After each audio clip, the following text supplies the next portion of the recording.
Hey friends, it's Carly. Welcome back to my kitchen. Today I'm going to be making a really fun, kind of fresh and fruity summer salsa. This is called Apple Berry Salsa, and I'm going to be making cinnamon sugar chips to dip it in, or to dip into the salsa. I love this recipe. It's an old Pampered chef recipe. It's been around for years, and it's delicious any time of year, but especially when fresh fruits are in season. Right now it's summer where I am, so it's just a great recipe. It's super accessible, super easy. The first thing I'm going to do is start on my cinnamon chips. These are just for flour tortillas. Any brand will do. And all I'm going to do is take one at a time. And I don't have a real kitchen spritzer because I'm not that fancy. This is just a regular spritzer that you would get from, the beauty store, but I filled it with filtered water. And I'm just going to spray down my tortilla, one side, two side, and then I have some cinnamon sugar. And I'm going to go ahead and sprinkle that on. You want it to get enough that it kind of covers the chip, or what will be the chip, I should say. But you don't want so much that it's falling off and all over the place. But these tortillas are going to be the chips that we are going to dip into our salsa. Now I have my pizza cutter here. This is a perfect time to use this. Pizza cutter is, first of all, it's really sharp, but secondly, it obviously can be used to cut pizza and things like these. But it also can be used to cut fresh herbs. Instead of using a knife, you just kind of roll it back and forth across your herbs. Once I get my chips done, I'm going to place them in a single layer onto my large bar pan. I'm going to be using my large bar pan today because the stoneware is amazing. It always gets such awesome, crisp, especially if you're using pizza or using the pizza stone for pizzas. I have my pizza stone kind of over there in the background just in case I run out of room on my bar pan. Because you don't want to put these one on top of each other because then they will stick together and they won't be as crispy. So you want to do one single layer on whatever pan or whatever baking pan you're planning to use. You could use a regular cookie sheet for this, or a nonstick cookie sheet or something like that if you don't have any of our stoneware. If you don't have any of the stoneware, then you need to get after it because the stoneware is absolutely amazing. The heat distribution is awesome. It keeps your food hot for a long time, so once you pull it out of the oven, it doesn't get cool right away. As soon as you pull the oven or pull the regular non-stick pans out of the oven, they immediately start to cool right away, which is, fine if you're planning to eat right away. Sometimes if you go back for seconds, the leftovers are not quite as hot as the first time around. But you don't get that with the stoneware. So if you were to, for example, make a pizza, you would have hot pizza for longer in the stoneware. So I am on my third one of these. Now I put my cinnamon sugar here right in my 1 cup prep bowl. It is the ratio of sugar to cinnamon is kind of up to you. I did what was it? I did 4 tablespoons of sugar to 1 teaspoon of cinnamon. If you like your chips a little more spicy, meaning spicy like cinnamony, then you can certainly up the ratio of your cinnamon. Or if you like them less, you can certainly do less. I'm just going to finish this one up here. So the prep bowl that I'm using is a 1 cup prep bowl. We've got sets in 1 cup, 2 cup, and 3 cup sizes. They're made of tempered glass, so you can actually use them in the oven if you wanted to, put that in the oven to make a little oven cake or something like that. You certainly could. They are obviously microwave safe. They are freezer safe. Each one of our prep bowls and all of the different sizes, they all come with lids. So if you were to make a dip or anything really, and wanted to store it overnight so that those flavors could meld together, then our prep bowls are kind of where it's at for that. So I'm just finishing this up here.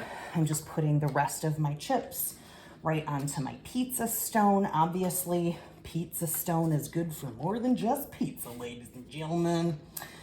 So I'm gonna go ahead and pop these into a 400-degree oven and keep my eye on them. You just want them to get a little brown and crispy. If you leave them in too long, obviously they will overcook, and then you've got yucky tortilla chips for your salsa, and you don't want that. So I'm gonna pop these in the oven and come back with my next step. Okay, so now that my chips are in the oven, I'm gonna start preparing my fruit. There are strawberries, apples, orange, and kiwi. As far as the what additional fruits we're going to be putting in there, I'm going to showcase this little fabulous apparatus. This is called the Apple Core Peeler Slicer. This is one of my favorite products to use, especially in the fall when apple season is in. I just release this and pull back the lever. That releases these little tongs. I take an apple and pop it right on there. Now, all I need to do is turn this crank. And the magic starts happening. My kids absolutely love this because they come and take all of the apple skin and either eat it or give it to our pet. We have pet rats, but isn't that fun? So that's just the skin of the apple, and what you are left with is a completely skinned and fun little apple slinky.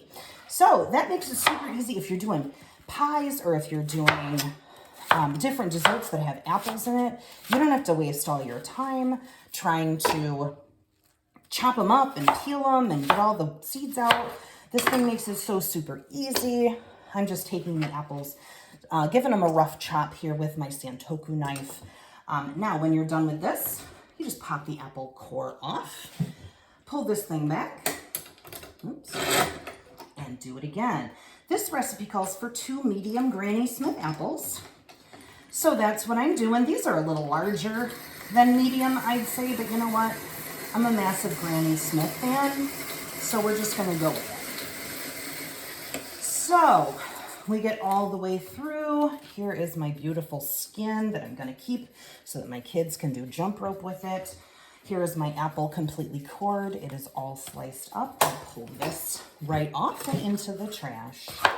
This goes here. Now, if you're doing a pie, think of how much time you would absolutely save not having to do all of this. I mean, in the winter, or I'm sorry, in the fall, when we go to the apple orchard, I get a ton of apples. I don't know if y'all do the same thing, but then, you know, I'm like, oh geez, I've got to do this now. This is like hard work. Nope, not with this thing. So that is the apple peeler core slicer. The next thing I am going to do is take an orange. It's a giant orange, but it's just a navel orange and it's a nice juicy one. I am going to use my adjustable fine grater. This is called the Microplane adjustable fine grater. As you saw, it comes with a blade guard. All of our blades come with some type of guard so that if you put it into a drawer, you don't reach in and grate up your fingers. This is a nice thing. It folds up just like this. So it's very, very thin, goes right into your drawer or into your cupboard. You can put it this way so that you can grate right on your tabletop, or you can put it this way and put it right over a bowl and grate directly into a bowl. So right now, I'm just going to get some of the zest off of my orange. If you've not used citrus zest in your recipes before, man, you ain't lived. Citrus zest, it's like free flavor. You know what I'm saying? Like, you have to use the orange anyway. This orange is so big that I'm having a hard time controlling it. But it's free flavor. You're using the orange anyway. why don't you capitalize on that zest? Now you want to make sure that you stop before you get to the white pith. The white pith of the orange is quite bitter, so you definitely don't want to have the pith in your food because bitter is not necessarily what you want. So we've got that. And all of that beautiful flavor is going to go right into my bowl. I will show you my bowl in just a few minutes, but right now it's just off camera. So putting all of that in there. Now I'm going to show you, I'm going to finish up with my orange here. So I'm going to take my Santoku knife. I am going to cut this down a bit. And then I am going to juice my orange. Oops, missed that one. I am going to juice my orange using my citrus press. This citrus press is awesome. It goes right in the dishwasher. So you put the citrus in here and then you press it out so all of that beautiful juice comes right out. So I'm going to bring my bowl over here so you can actually see what I'm working with. So I'm going to take a piece of my orange, put it in here, just squeeze it out and get all of that beautiful flavor. Pop the rest of that orange right into my garbage. Oops, I almost got the camera on that one. How awesome is that? So we go through and finish putting all of our orange in there. I also use this a lot, this citrus press, to do lemonade in the summer. We do have a different zester and juicer in the catalog. If you're using it strictly for that, that's completely fine. I got the Microplane fine adjustable grater because you can also do, cheeses and other foods like that. So that one was just a better fit for me, but we also do have a citrus juicer and zester in the catalog if that is something that interests you. Okay, we're just about finished here, and it looks like I might have to go check on my chips because I pulled one of them out already. Oh, this is smelling so delicious. The smell of citrus and apples, goodness me, it's just smelling absolutely ridiculously good. So there is my gigantic orange, and that's going to help obviously to flavor it, but also to help me make a nice glaze that will go over the entire recipe. So I'm gonna take a break right now and go check on my chips, and I'll be right back. Okay, so I have gone ahead and taken all of my chips out of the oven. They look absolutely gorgeous. I will show you those after they've cooled off a bit and we give this a taste. The next product I'm going to showcase here, this is our manual food processor. This is what it looks like. It's got measurements up here on the side. It's got the little well here, and then it's got the blade that fits right inside. Now, all of this is dishwasher safe, so you take this out when you're finished with it, stick it right in the dishwasher. The top is not dishwasher safe, but all you really need, this is the only surface that will come in contact with your food, so you just need to wipe that down. The way it works, there's a handle lock. You pull the lock, and this goes up, and you'll notice as I pulse, the blade goes. That's why it's called the manual food processor. Now, I've got a cup of strawberries here. I just rinsed them off in my Easy Read measuring colander. I'm gonna go ahead and pop them right inside my manual food processor, and you can watch the magic happen. Oops, I got it the right way. I am just going to pulse this until I get the consistency that I want. I want it to be chopped up pretty fine, but I don't want it to be liquid. It's supposed to be chunky salsa, let's say. So I give it a couple of pulses. I pop this out, and this is what I have. Isn't that gorgeous?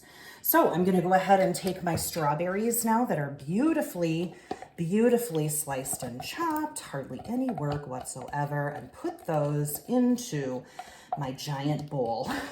And next, I'm going to be, oops, I missed some strawberries. Can't let those get away. Next, I'm going to work with my kiwi. I'm going to use my sweet little paring knife. Isn't it cute? And I'm just going to go ahead and slice the ends off of the zucchini and take the skin off very carefully. These paring knives, this paring knife is incredibly sharp, so you do have to be careful. But this is the great size of knife if you're doing some peeling, or if you have very small jobs to do. We also have very inexpensive, just regular kitchen paring knives if you're looking for something that's really quick and easy to use. So I'm gonna take this and just chop it right in half, stick it in my food processor, pop that in, because why chop it by hand when you got this tool?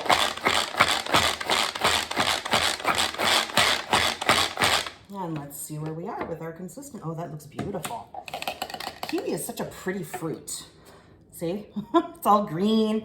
And the colors in here are starting to really liven up. We've got the apple, we've got the orange zest, the orange juice, we've got the strawberries, we've got the kiwi, and we're done with the food processor, so I can put this to the side. And the last thing I'm gonna add to this recipe is a little brown sugar. This is one of my prep bowls, a little brown sugar, and that's 2 tablespoons of brown sugar, 2 tablespoons of whatever jam or jelly you would like.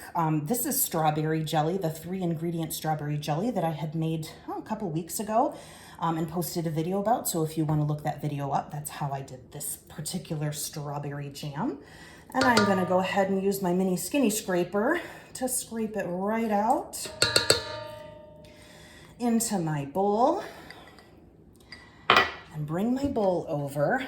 Kind of looks a mess right now, but this is where the magic happens. All of these ingredients.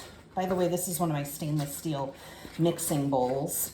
It's my largest one. I don't really need this size of bowl to do this recipe. But since I'm going to be mixing things, I usually try to get a cookie or a mixing vessel that's a little larger than what I think I'm going to need, because inevitably I get halfway through it and realize, oh geez, I have at least another 3 cups of ingredients to put together, and I don't have any room in my mixing bowl. And nobody's got time for that. So this is coming together gorgeously. So now what I'm going to do, and what I would do if I were serving this for family members or whatever, I would probably get either a charcuterie board, or I would get a serving platter, and I would take one of my prep bowls. This is my 3-cup prep bowl. I'm gonna put all of this into the 3-cup prep bowl so that I can put the lid on it and save it for later. But if I were serving it for a party, I would put the prep bowl, because it's beautiful, right in the middle of my platter, and then put the chips that I made all around it, and then people could just kind of come back and get some. If you were doing this outside, I would recommend getting one of our cool and serve bowls to put this into, so that it stays nice and cool. You know, if you're doing backyard barbecue or picnic or something like that. So this is the finished product of my fruit salsa. This will set up even more as you let it sit, and they all kind of come together. I am going to do a quick taste test with my son to see what he thinks of this, and we'll check back in with you then. So I just finished testing it, but my son Christian is going to get after it. Look at how crispy the chip is. Those are our beautiful chips. Some of them anyway. Hear that crunch. Oh. Yeah, that is gorgeous. I think if I were to do this recipe again, I might break the apples down a little bit more. They're a little bit on the chunky side, but still absolutely ridiculously delicious. It's a nice summer salad, or a summer salsa, I should say. And it's super refreshing. The chips just add that little extra crunch and sweetness and spiciness with the cinnamon. And it's great for just any time. So I hope you enjoyed. Thank you for watching. We'll see you next time. Bye.